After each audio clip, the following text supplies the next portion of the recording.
माझ्या मुलानं माझ्या नवऱ्यानं कधी तंबाखू खाल्ली नाही, सिगरेट पिली नाही, त्याला कोणतं व्यसन नाही, इव्हन चहा सुद्धा पित नाही, तरी त्याला हार्ट अटॅक आला, त्यांना कॅन्सर झाला.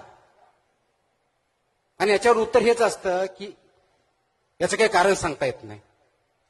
त्याचं कारण आपण जे खातो आणि राहतो त्याच्यामध्ये.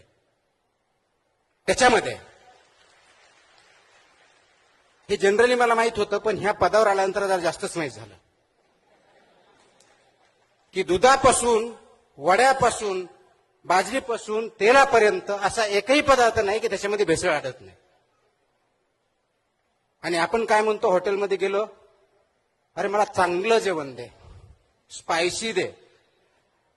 इकडे तर्री पण काहीतरी इकडे एक मोठा प्रकार आहे, ते दे. नागपूरला तर कोणतं ते चिकन काय असं सावजी, म्हणजे सावजी जर माझ्यासारख्या माणसांना खत करून 1 महिन्यात हॉस्पिटलमध्ये जाईल अशी परिस्थिती आहे. ते आपण खातो.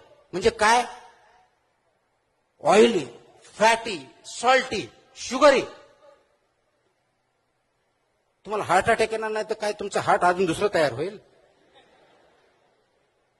आणि ते विद्यार्थ्यामध्ये खूप मोठ्या प्रमाणात वाढलंय. म्हणून गव्हर्नमेंट ऑफ इंडियाने 2020 मध्ये हे आदेश काढले. 2020